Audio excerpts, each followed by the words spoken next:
natin sa ating lagayan. Ayan. Meron silang giveaway na ang tawag dito, headset. Yan, monitor headset. Okay. Saka meron dito parang jack. Ito ay for iPhone. Yan, type C. Saka type C OTG. Saka yung parang dating version pa to ng iPhone na saksak. Yan. Alright. Ito yung mismong sound card. Yung Corefly KF01. So yung brand na binili natin is Corefly. Yan. Medyo UP lang ng konti. Pero let's see. Tapos ito naman yung ating Corefly na U87 Pro na microphone. Ito ay condenser microphone. Tama na siyang bracket. Magandang catch dito. Pag binili mo siya ng bukod, siguro ito nagkakahalaga din ng around 2,500. Tapos pag binili mo yung mic na to, nasa 1,200. So kapag binili mo siya ng magkabukod, di pa kasama yung bracket, siguro 2,512 di 3,700. Sabi natin 500 yung bracket, 3,700. Around 4,200. So, pero alam nyo magkano ko to nabili? Nabili ko lang to ng nasa 2,600 lang ata, 2,500. Parang may promo sila nung time na yun. Nagtaka ako, sabi ko, akala ko, lugi ako pag binili ko yung 5,000. Eh, nung nakita ko guys, 2,600, parang 2,500 po, 2,500. Basta pakita ko dyan mamaya sa screen. Tapos ito yung ating pop filter na merong logo ng Corefly. Ayan, pop filter. So mamaya pag naka-set up na siya, papakita ko din sa inyo kung ano din yung mga feature ng sound. Pero sa ngayon, ano muna tayo, focus muna tayo sa unboxing. Kung okay yung mga accessories and paraphernalia sa loob. So manual, tapos yung cable niya. Oh, okay. Saksak sa condenser mic. Tapos ito naman yung clamp. Ito yung clamp niya sa mic. So clamp para sa table clamp. Yan. Ano pa mga laman? Yung ano niya, foam. Mic foam. Okay, mic foam. Tapos yung mic holder. Ito. Natin. Actually meron na ako. Ito yung dati ko. Yung BM08. BM800 pala, sorry. Yan yung BM800. Until na gumagana pa to. Nung binili ko pa to, hindi pa mahal. Mahal pa nung binili ko. Ngayon kasi murang-mura na talaga. So, quality ng plastic, sakto lang for the amount na pinambili natin. Hindi ko sabihin na super high quality. Medyo medyo non-durable yung tingin ko pero kung gagamitin mo lang naman sa basta kung sa halaga ng 2,500, di ba? Di ka na masyado magrereklamo. Okay na yan. Diba? Tapos ano pa to? Yung bracket. Dati nag-unboxing din ako ng mga ganito, di ka naman na-upload. Yan. So ito yung typical common lang to, common type ng bracket or common type na ano mo ito kung tawag sa ganito. Basta mic arm, boom arm, mga ganun. So next is yung ating mismong mic. Yan, ito. Pagkahawak ko pa lang, mabigat. Okay? Mabigat. Premium feels. Guys, premium feels. Hindi siya yung pucho-pucho, no? Papahawak ko yung isa. Tatanggalin ko. Okay, BM800 dito sa ano bang brand uli nito? U87. BM800 sa U87 Pro. Kita naman yung difference. No? Kaya napabili na ako kasi actually wala akong problema rito. Wala naman akong problema rito. Kasi hindi naman ako ganoon ka stingy sa audio. Gumagana naman siya. Nung nakita ko nga lang talaga yung promo nila na mas mura. So itatry natin siya later guys. Ngayon more on focus lang tayo sa unboxing. So yan yung laman. Mic handle or mic holder, yung bracket, yung arm, yung U87, yung cable, yung clamp, yung pop filter. Ito nandito yung pop filter, yung foam. So stay muna natin dyan. Later naman natin yan i-test pag naka-set up na ako guys. Hindi ko pa ma-set up today siguro. Maya-mayang konti. Or kung hindi, bukas na lang. Ito yung mga ano niya. Okay. So dito na tayo sa pinaka inaantay natin. Ito naman talaga yung bibiling ko talaga.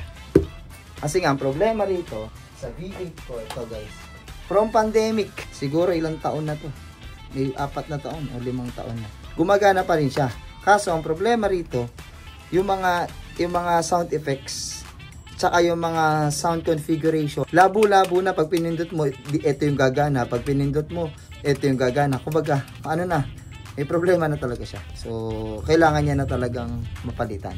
So, may pinag-iisipan ako yung Maono. Kung familiar kayo sa Maono ba yun?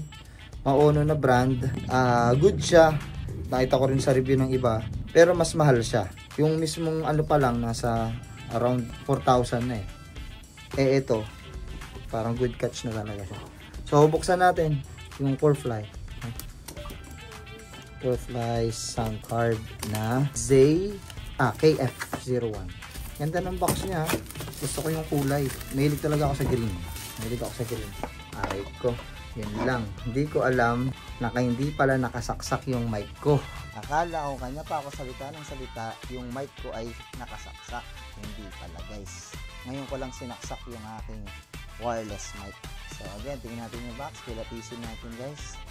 Ganda. Very ergonomic. Very teki-teki yung dating. Meron medyo technological teknolohiya. Yan, ganyan no. Corefly. Ito na banggitin. Tingnan nyo na lang. Ayun no. Vivid colors, blah blah blah. Support 4,000, 450, 3,000, blah blah blah. Yan yung battery. Tingnan natin. Yung loob. Malalaman naman natin yung maya pag finish natin. Doon tayo magpo-focus sa mismong output. Alright. Right. This is the manual. Okay. Okay, later ko na lang yan. Babasahin. Tingnan natin yung wiring box. Meron siyang wiring box. Very organized ng boxing. No? Tingnan natin yung mga nakalagay. Meron pang tagging na QA test.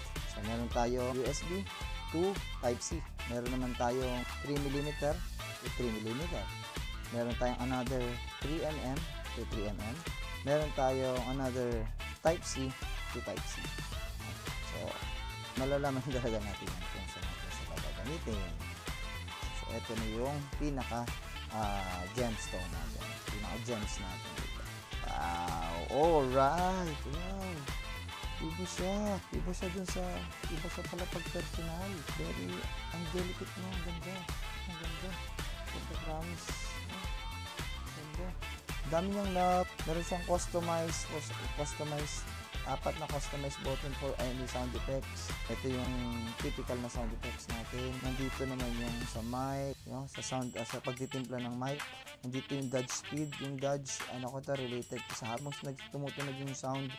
Pag nagsalita ka, mag-auto leveling ng sound. Noise reduction, monitor, stage effect, lead, internal, ang dami. Tatry ko na lang talaga. Okay. Ito yung reverb o yung reverberation. Yan. Monitor. Okay. Accompaniment para sa mga sound system natin. Kanyari mayroon kang background music, musical instrument. Ito yung mga Ito yung mga sockets. XLR para sa ito yung typical na yung pangsaksak sa sa mic, yung mga normal na klase ng mic. Yung sa dynamic mic yan, sorry. Dynamic. Microphone, headset, accompaniment, 2 live broadcast interface. Okay, 2. Okay ito ha. So, pwede ako magsabay ng 2 live. OTG, charging. So, okay. Tapos, ito naman yung power switch. Tapos, ito naman yung 48 volts. So, meron kasing mga configuration din. Depende sa mga mics na merong 48 volts na phantom power ng tawag din. I'm not familiar din sa mga ganung bagay. So meron tayong 2 monitor headset. Okay, hanggang sa visuals lang ako. Grabe, ganda. Mabigat siya. Kita mo naman pagkakaiba nito dito. Ewan ko lang kung di ka mag-upgrade guys. Mag-upgrade ka talaga eh. From this one to this. Walang masama kung ito. Kasi kung ito lang yung kaya mo, go. Pero kung afford mo na bumili ng another upgrades, walang masama. Okay? So, try na natin. So, I hope natuwa kayo sa ating video. Please like, comment, subscribe. Huwag niyo kalimutan na i-click ang bell notification para lagi updated sa lahat ng mga video. Yan. Alright. Ano ulit ang brand na ito? Kita natin yung item natin. So, Corefly KF01 U87 Pro na mic. Alright. Bye-bye.